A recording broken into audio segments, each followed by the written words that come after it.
안녕하세요. 기쁜 안식일입니다. 네, 진짜 오래간만에 또 집사람이랑 같이 또 이렇게 로나파크에 와서 같이 예배드릴 수 있게 되어서 너무 기쁩니다. 또 이회한 선생님과 또 김남희 자매님께 또 아름다운 특창을 해주셔서 너무 감사드립니다.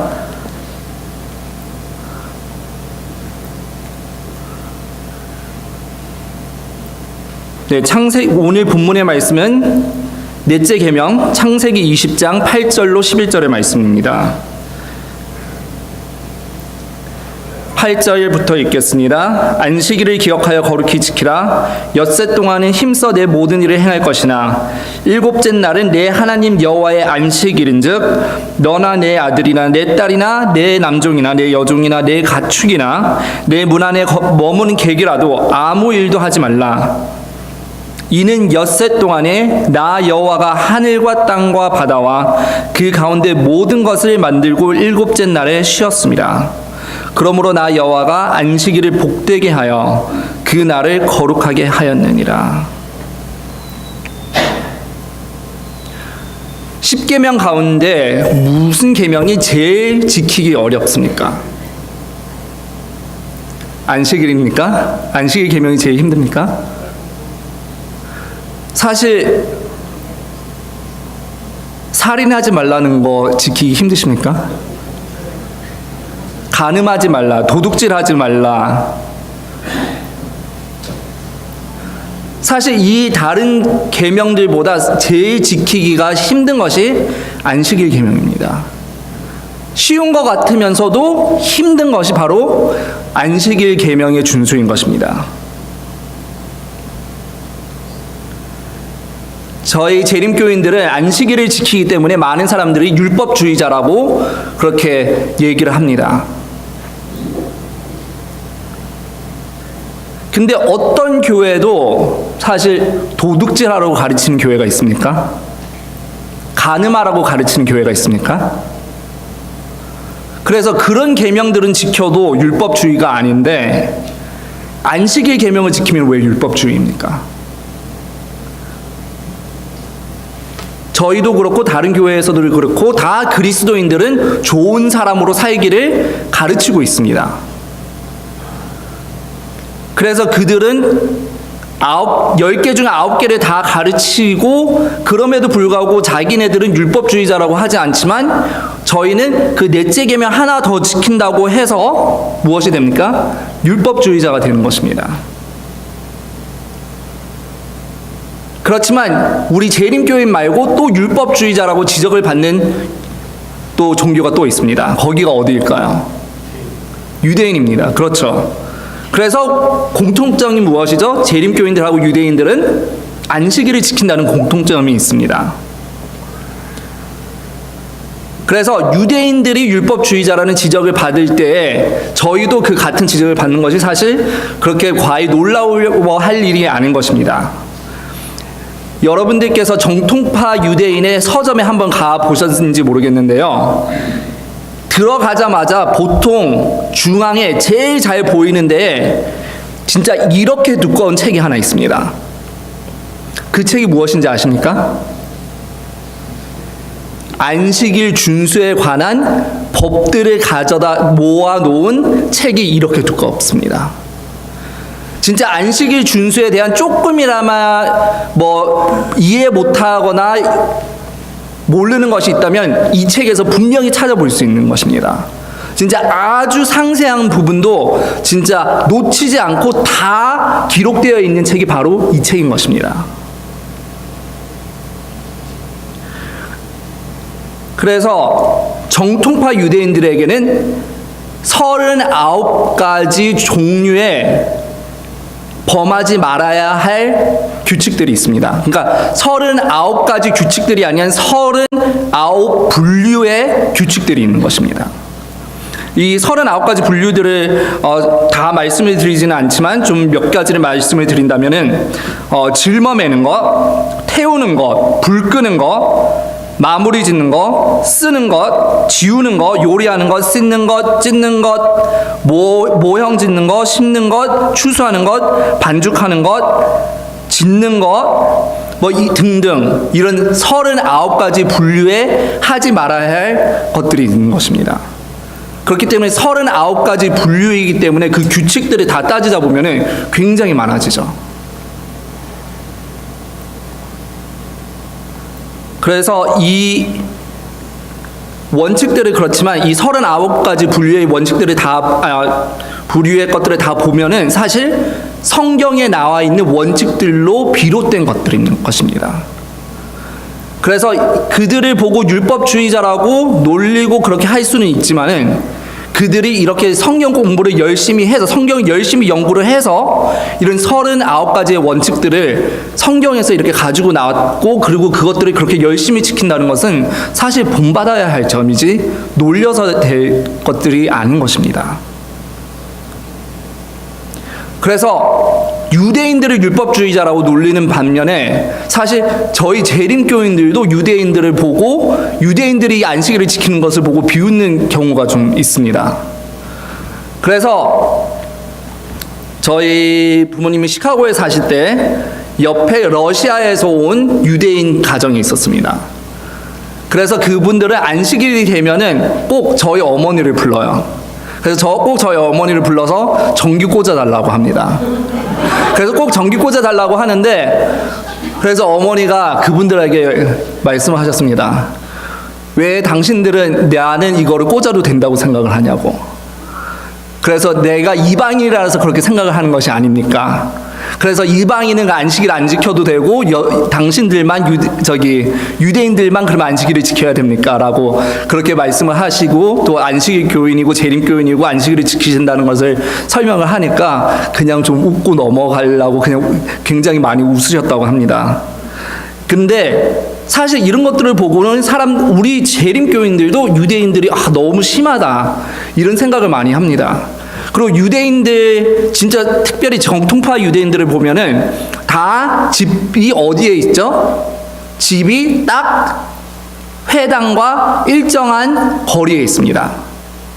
성경에도 예수님께서 부활하시고 난 후에 제자들이 안식일 거리를 걸어갔다는 말이 나오고 있습니다. 그렇기 때문에 회당에 딱 모여서 걸어갈 수 있는 안식일을 범하지 않고 걸어갈 수 있는 거리에 사람들이 삽니다. 그래서 걸어서 가지 절대로 차를 타고 이동을 하지 않습니다. 그래서 이런 것들을 보면서 참 이 사람들은 굉장히 너무 까다롭네, 너무하네, 너무 진짜 그야말로 율법주의자다라고 이렇게 재림교인들이 그렇게 얘기를 합니다. 그리고 뉴저지에 저희 잘 아시는 장로님, 사모님이 한번 입원을 하셔가지고 안식일날 예배를 드리고 그 사모님이 입원해 계시는 병원에 갔습니다. 근데 이 병원에는 유대인 의사들과 간호사들이 굉장히 많습니다. 그렇기 때문에 엘리베이터가 어떻게 되죠? 엘리베이터가 안식일에는 딱 층마다 그냥 씁니다. 그래서 유대인 전용 엘리베이터가 따로 있습니다. 그래서 유대인 전용 엘리베이터는 층마다 그냥 서요. 왜 그럽니까? 안식일 날은 그 버튼을 누르면 되지 않습니다. 좀 너무 지나치다고 생각하십니까?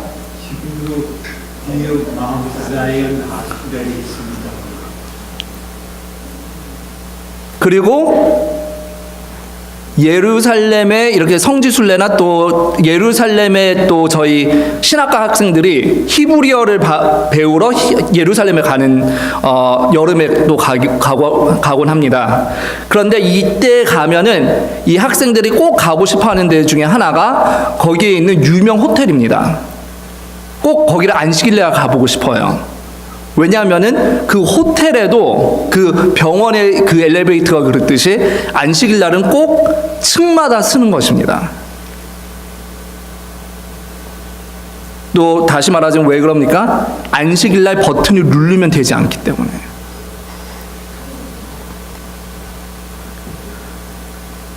그렇지만 우리가 이 사람들을 비웃을 것이 아니라 왜 그 사람들이 그렇게 열심히 안식일을 지키는지 그 이유를 사실 알고 우리가 그들을 비웃고 있습니까?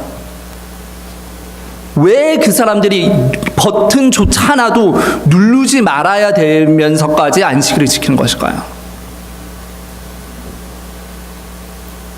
왜 불을 켜고 끄지 못하고, 왜 전기 코드도 꼽지 못하고, 요리도 하지 않고, 이렇게 하면서 굉장히 힘들게 안식일을 지키는 데는 무슨 이유가 있을까요? 차도 운전하지 않고, 여기 어떤 공통점을 보실 수가 있으십니까? 무엇을 하지 않는 것이죠?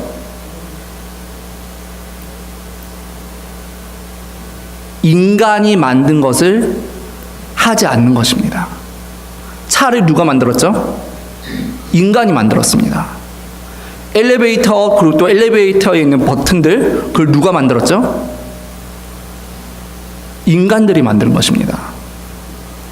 안식일은 분명히 출애굽기 20장에 무엇이라고 말씀을 하셨죠? 안식일을 지키는 이유가 무엇입니까? 안식일을 지키는 이유는 무엇을 기억하기 위하여? 하나님께서 뭐요? 하늘과 땅과 바다와 그 가운데의 모든 것들을 만드셨다는 것을 기억하기 위한 것입니다. 창조주 하나님을 기억하는 안식일날 우리가 감히 인간이 만든 것들을 사용해서는 안 된다라고 하는 그들의 주장인 것입니다. 그래서 저도 사실 제일 처음에는 몰랐지만 나중에 그들의 그 뜻을 알았을 때에는 참 진짜 배워야 하는 것이구나 라는 것을 깨달을 수 있었습니다. 그렇기 때문에 안식일은 하나님의 만드신 것에 초점을 두어야지 인간이 만든 어떤 것에도 초점을 두어서는 안 된다라는 그런 의지를 가지고 그렇게 열심히 지키는 것입니다.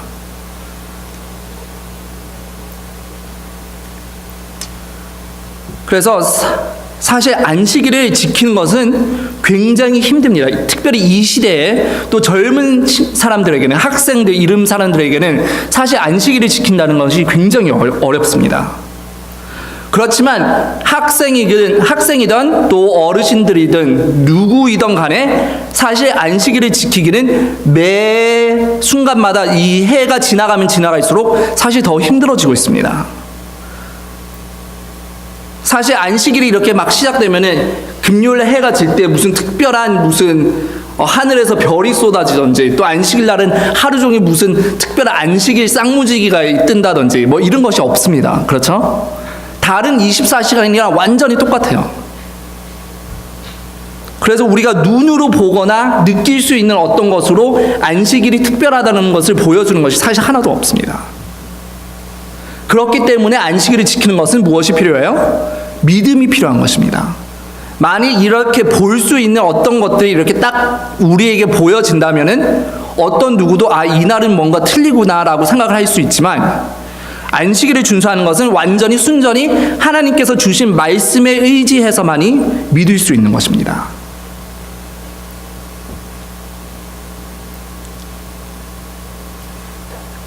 시간이 지나면 지날수록 또 발전되는 것이 있습니다. 그것은 바로 진화론의 과학인 것입니다. 진화론의 과학은 매일매일 더욱더 발전이 돼가고 있습니다. 사실 몇 천만 불씩의 그 버젯이 이 진화론의 과학을 굉장히 발전하고 발달할 수 있도록 도와주고 있습니다. 그리고 무엇들이 그렇게 하죠? 사실 정부에서 그런 돈을 대줍니다. 창조론 과학을 하는 사람들은 그런 버젯이 상상을 할 수도 없습니다. 그래서 사실 볼 것 같으면 진화론의 과학은 훨씬 더 과학적이고 훨씬 더 뭔가 대단해 보이고 그럴 수밖에 없는 것입니다. 그렇기 때문에 진화론이 이렇게 얘기를 하고 있는 이 시대에는 사실 안식일을 지키고 안식일을 하나님께서 창조하심에 대한 그 기억하는 안식일을 지키는 것이 사실 매년 더 어려워지고 있는 사실입니다. 그렇기 때문에 저희가 살고 있는 이 시대는 그전 어떤 시대보다 안식일을 믿고 지키기에 훨씬 더 힘들어진 상황에 있다는 것을 알 수 있습니다. 그렇지만 안식일이 창조하신 하나님을 기억하는 그것뿐만이 아니라 사실 안식일은 더 또 특별한 의미가 있습니다. 요한복음 3장 16절에 복음이 무엇입니까? 요한복음 3장 16절에 저희에게 주시는 그 복음의 기별이 무엇이라고 말씀하시죠? 다 같이 말씀해 보시죠. 요한복음 3장 16절 시작.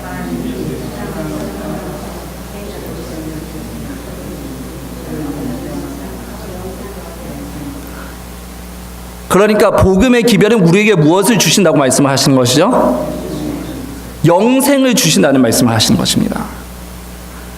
어떻게 하나님께서 우리에게 영생을 주실 수가 있으십니까?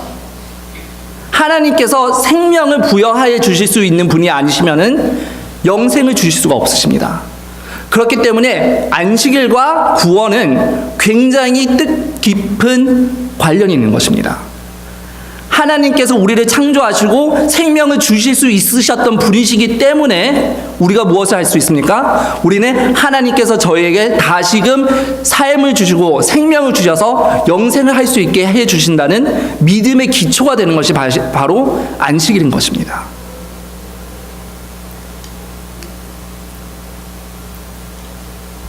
그렇기 때문에 안식일을 지키는다는 것은 절대적으로 믿음에 의한 것이지 무엇에 의한 것이 아닙니까? 율법주의자이기 때문인 것이 아닙니다. 사실 안식일 지키는 것이 제일 힘들다고 아까도 말씀을 하셨는데요. 안식일이 진짜 다른 어떤 계명보다 믿음 없이는 지킬 수가 없습니다.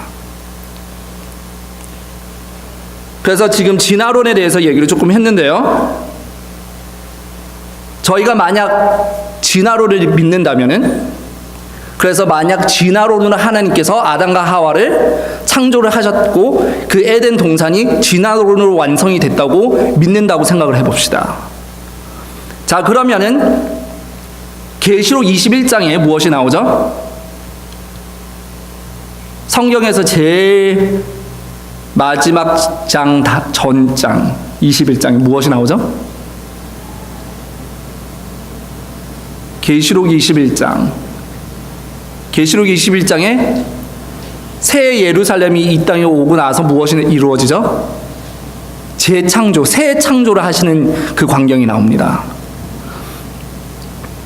자, 그래서 19장, 20장, 21장 딱 보면 무엇이 일어나죠? 19장에서 재림이 이루어지고 20장에서 무슨 일이 일어나죠? 천년, 그 천년의 기간이 있죠. 그리고 천년의 기간 후에 무엇이 일어나죠? 세 번째 예수님께서 오시는 재림이 아닌 세 번째 강림하시는 것, 그리고 그 세 번째에 내려오실 때 무엇이 일어나죠? 그때 새 예루살렘이 같이 내려오죠. 새 예루살렘이 내려오고 악인들이 어떻게 되죠? 사단과 악인들이 그때 다 멸망을 하고 모든 것이 다 불타서 완전히 깨끗이 없어진 다음에 이 땅에 무슨 일이 일어납니까? 하나님께서 재창조를 하시죠. 자, 그러면 창세기에서 하신 하나님의 창조가 진화였다면은 진화론을 지금 믿는 데에 얼마나 걸린다고 생각을 하죠? 몇백만 년이 아닌 몇천만 년들이 걸렸다고 얘기를 하는데, 그러면은 저희가 1000년 동안 하늘나라 가서 있다가 새 예루살렘에 예수님과 함께 내려와서 악인들 다 멸망하고 나서 무엇을 해야 돼요? 그러면은 저희는 그럼 새 예루살렘 안에 갇혀 있어야 됩니다. 얼마 동안이요? 수천만 년 동안 갇혀 있어야 되는 것입니다. 그렇기 때문에 이 진짜 종말론에게도 굉장히 큰 문제를 가져다 줍니다. 진화론을 믿는다는 것은. 안식일은 하나님께서 7일 동안 창조를 하셨다는 것을 기념하는 안식일인 것입니다. 그래서 어떤 사람들은 그러나 얘기를 합니다. 7일에 걸려서 만드셨든지 700만 년이나 7천만 년에 걸려서 만드셨든지 그게 무슨 상관이 있냐. 안식일을 그냥 지켜야지. 하나님께서 뭐 일곱째 날이라고 하셨으니까 어쨌든 그게 진짜 일곱째 날이었던 아니면 그냥 몇백만 년, 몇천만 년이었던 간에 상관없이 그냥 성경에 나왔으니까 지키는 것이다 라고 어떤 그게 진짜 트리였다 아니었던 간에 문제가 없다고 그런 의견들을 제시하는 사람들도 있습니다. 그렇지만 분명히 차이가 있습니다. 우리가 진화론으로 하나님께서 이 세상을 창조하셨다고 믿는다면은 하나님의 능력을 훨씬 더 과소하는 것이 됩니다. 진화론으로에 의존해서 창조를 하셔야 되는 하나님께서는 신학적으로 하나도 맞지 않는 일이 생깁니다. 죄의 싹이 무엇이죠? 죄의 싹이 사망인 것입니다. 진화론을 하나님께서 창조를 하셨다면은 하나님께서는 죄가 들어오기 전에, 왜냐하면 아담과 하와가 인간이 되기 전에는 무엇이었어요? 굉장히 많은 그 틀린 종들로 있다가 진화를 해서 인간이 되었기 때문에 아담과 하와가 인간이 되기까지는 굉장히 많은 세대의 죽음과 다시 살아남이 있어야 됐던 것입니다. 그래서 창세기 3장에 죄가 들어왔을 때에는 죄가 들어오기도 전에 몇백만 년, 몇천만 년 동안 무엇이 있었습니까? 죽음이 있었던 것입니다. 그렇기 때문에 신학적으로 굉장히 문제가 되는 것입니다. 요즘 세상에는 요즘 세상에 많은 사람들이 너무나 진화론을 진짜 틀리지 않고 완벽한 과학이라고 믿는 사람들이 많이 있습니다. 그리고 매년 동안 너무나 그 사상이 발달되고 있기 때문에, 그리고 또 학생들에게는 그게 너무나 사실과 진실로 가르쳐지기 있기 때문에 사람들이 그거를 너무나 당연시하게 받아들이는 것을 볼 수가 있습니다. 그렇기 때문에 사실 지금 이 세대에 살고 계시는 여러분들은 안식일을 만약 열심히 지키시고 사신다고 하면은 그만큼 예전보다 더 많은 믿음을 가지셨기 때문에 그렇게 하실 수 있는 것입니다. 사실 간음하지 말라, 살인하지 말라, 도둑질하지 말라, 이런 계명들은 굉장히 논리적입니다. 살인하면 당연히 안 되겠죠. 모든 사람들이 살인을 하면 어떻게 될까요? 인류 역사가 끝나겠죠. 모든 사람들이 간음하고 모든 사람들이 도둑질하면은 이 사회가 이루어질 수가 없습니다. 그렇기 때문에 이런 법들은 사실 기독교 안에서뿐만이 아니라 다른 종교에서도 많이 볼 수가 있는 것입니다. 그렇기 때문에 진짜 믿음이 필요한 계명 무엇입니까? 안식일의 계명인 것입니다.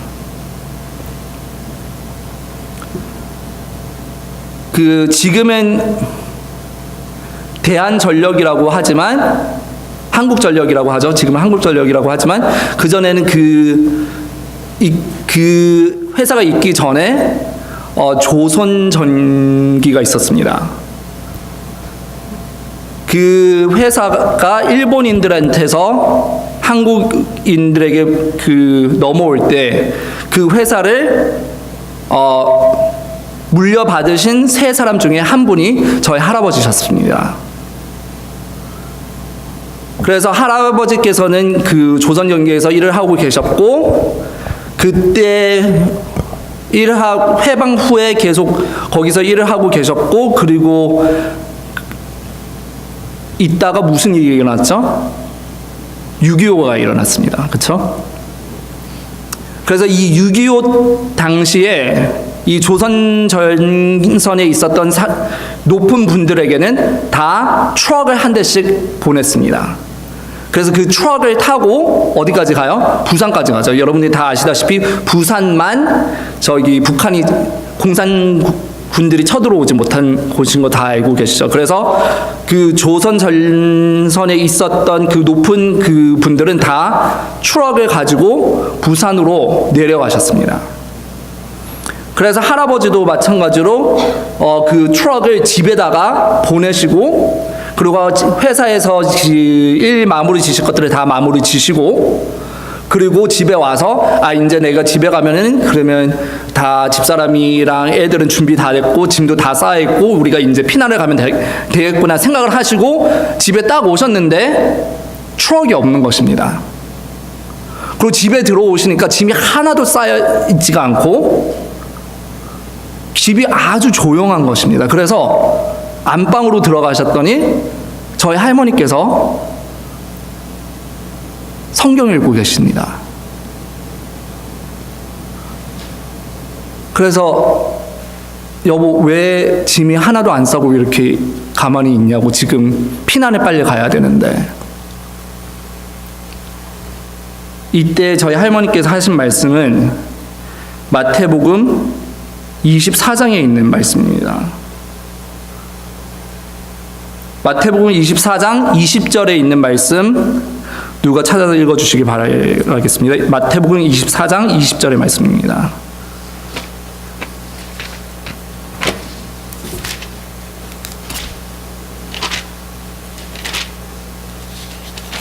너희의 도망하는 일이 겨울에나 반시기 되는 때이지 않도록 기도하라. 마태복음 24장은 어떤 때를 위하여 예수님께서 하신 말씀이시죠? 이 두 가지에 해당되는 것들이 있죠. 무엇이죠? 그 두 가지가 70년의 예루살렘 멸망과 그리고 또 두 번째는 무엇입니까? 마지막 때를 말씀하시는 것입니다. 그래서 그 시기를 위해서 그렇게 말씀을 하고 계시는데 예수님께서 이때는 예수님께서 돌아가시고 부활하시고 난 한참 후죠. 그러니까 70년이라고 해도 예수님께서 돌아가시고 난 30몇 년 후의 일인 것입니다. 그렇기 때문에 예수님은 무엇을 생각을 하시고 계십니까? 예수님께서 돌아가시고 부활하시고 하늘나라로 돌아가신 후에도 예수님을 따르는 사람들이 무엇을 하기를 원하시죠?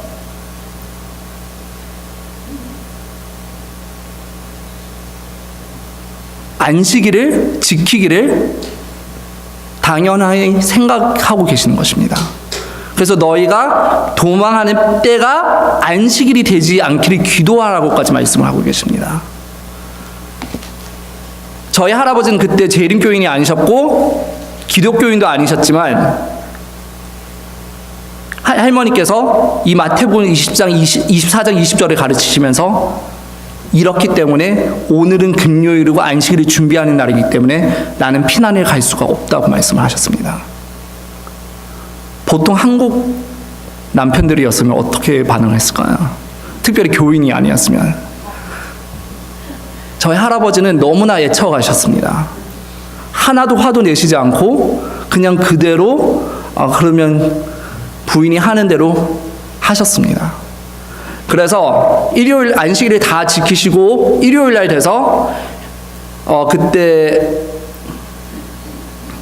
자녀분들이 네 분이셨었던 것 같습니다. 그래서 한 명씩 할머니 할아버지께서 업으시고 한 명씩 손에 또 잡고 이렇게 가시니까 뭐 들으실 손이 없죠? 짐을 드실 손이 없으신 것입니다. 그래서 짐꾼에다가 짐들을 맡기시고 역에 가서 언제 얼마에 만나자고 하셨습니다. 근데 여러분들 아시다시피 그때 짐꾼에게 짐을 맡긴다는 것은 어떤 것이라고 합니까? 고양이의 생선을 맡기는 것 같다고 말씀을 하고 계십니다. 그래서 짐을 그냥 잊어버릴 각오를 하고 그리고 여기에 도착을 하셨는데 신기하게도 그 짐꾼이 미리 와서 기다리고 있었던 것입니다.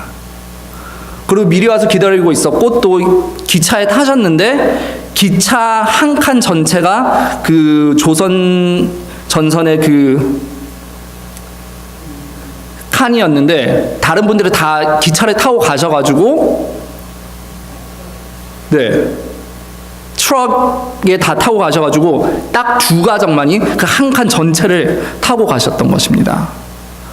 그래서 그것을 타고 부산까지 가셔서 도착하시고 나서 이제 그 다른 가족들이 당연히 먼저 왔겠지라고 생각을 하시면서 그 가정들을 찾아보았는데 아무도 오지를 않고 있었습니다. 아무도 도착해 있지 않았습니다. 그래서 한 달이 지나고 나서야 이분들이 슬슬 도착하기 시작하시는 것입니다. 왜냐하면은 그때는 트럭 운전을 할 수 있는 사람들이 많이 없었습니다. 그래서 트럭 운전자들이 조금만 가다가 무엇을 합니까? 뭐 이거 내놓으라 저거 내놓으라, 안 그러면 운전 안 하겠다고. 근데 그 말을 들어줄 수밖에 없었습니다. 왜냐, 아무도 다른 사람이 운전할 수가 없었기 때문에. 그래서 그분들이 한 달쯤이나 그 후에 부산에 도착했을 때는 그분들의 재산들, 그분들의 모든 것들, 귀중품들 모든 것들을 다 날리고 진짜 완전히 거짓 신세로 부산에 도착을 하셨던 것입니다. 그래서 저희 할아버지께서도 그때도 아직 재림교인이 아니셨지만 그거를 보고 많은 것을 느끼셨습니다. 그래서 부산에 계실 때도 교인이 되시지는 않았지만 저희 교회를 돕는 일에 굉장히 꺼리낌 없이 열심히 하셨었던 것 같습니다. 그리고 제일 중요한 것은 할아버지께서 돌아가시기 전에는 재림 기별을 받고 돌아가셨습니다.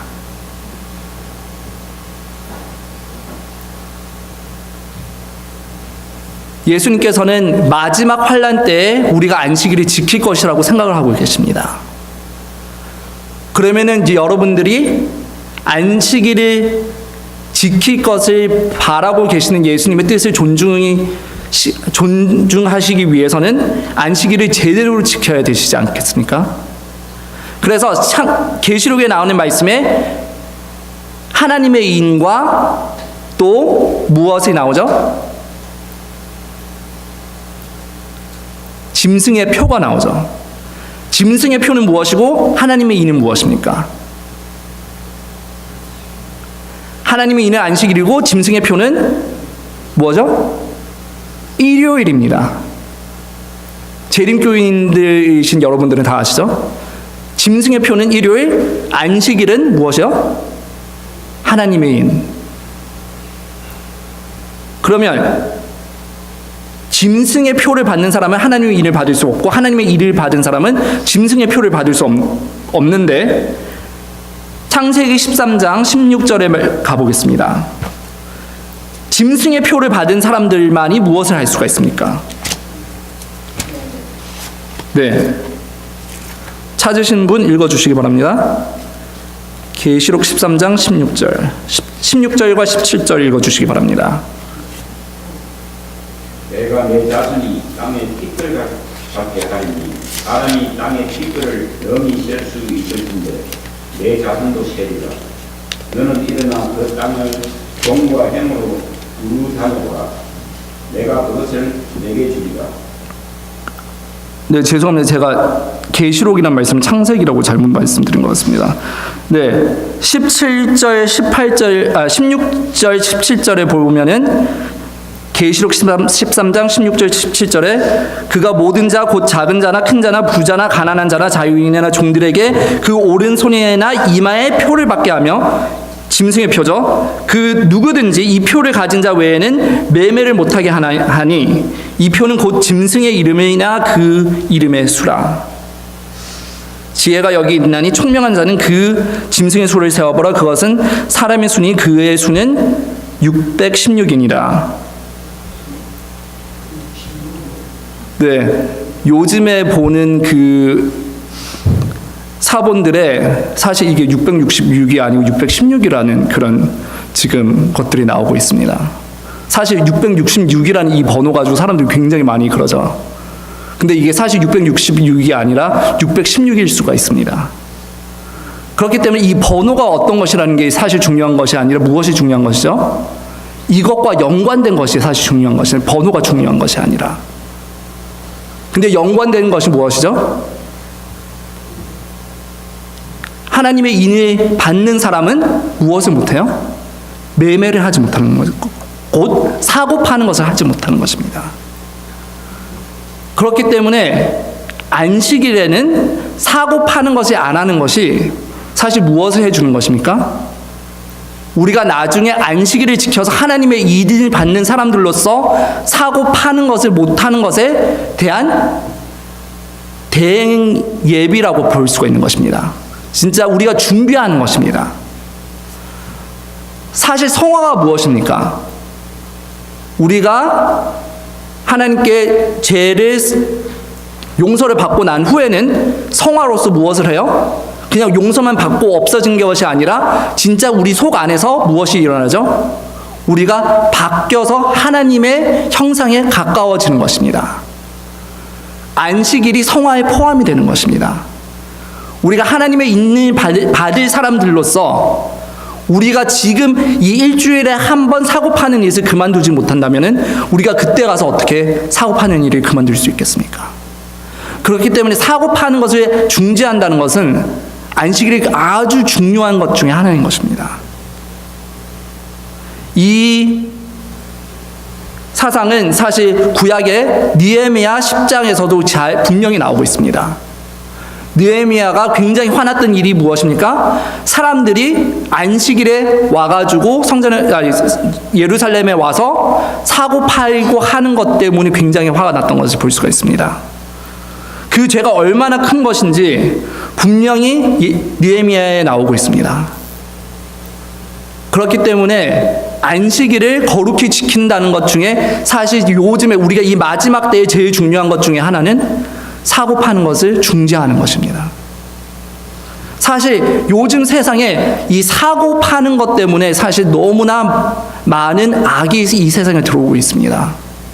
물질주의적이 된 이 세상에서 우리가 진짜 하나님을 생각하고 우리가 기억할 수 있는 것 중에 하나는 물질적인 것에 초점을 안 맞추는 것입니다. 그렇기 때문에 안식일에 그것을 할 수 있다면은 무엇입니까? 그것을 하면은 하나님을 그만큼 더 기억할 수 있다는 것입니다. 저희가 사실 유대인들에게서도 많이 배울 것들이 있고, 그렇지만 제일 중요한 것은 무엇입니까? 성경에 나온 것입니다. 하나님의 인을 받는 사람들은 분명히 이 성화를 받는 사람들인 것입니다. 그렇기 때문에 성화에 굉장히 중요한 것들이 많습니다.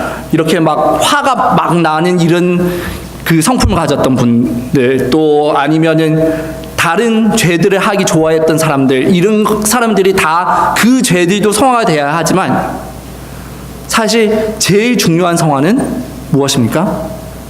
하나님과 나의 관계가 올바르게 되는 것입니다. 안식일을 잘 준수한다면은 우리가 안식일에 특별히 이 세상의 모든 것들을 잊어버리고 하나님께만 초점을 맞출 수 있다면은 우리의 성화는 제대로 꼴지어져 갈 수 있을 것입니다. 그래서 저희가 안식일을 지키는 것은 다시 한번 말씀드리지만 우리가 율법주의자가 아니라 우리가 믿음으로 하나님의 백성으로 성화가 되어서 하나님의 나라에 우리가 온전히 적합한 사람이 되기 위한 준비가 바로 안식일 준수인 것입니다. 그래서 사실 안식일 준수를 하면서 귀찮고 힘들고 번거롭고 그리고 굉장히 안 지켰으면 편할 것들이 사실 많이 있습니다. 그렇죠? 그리고 그런 유혹들을 항상 매일 받으실 것입니다. 그리고 사단이 여러분들이 재림교인이라는 걸 알고 있기 때문에 특별히 안식일에 대한 유혹을 많이 던질 것입니다. 그런 유혹들이 던져질 때마다 더더욱 하나님께로 나아가시고 하나님께 매달리시는 그런 경험을 하시기 바랍니다. 그래서 진짜 안식일을 열심히 준비하시고 또 안식일을 잘 준수하셔서 하나님의 그 형상에 더더욱 가까워지시는 이 로너파크 모든 교인들이 되시기를 바라면서 말씀을 마치겠습니다.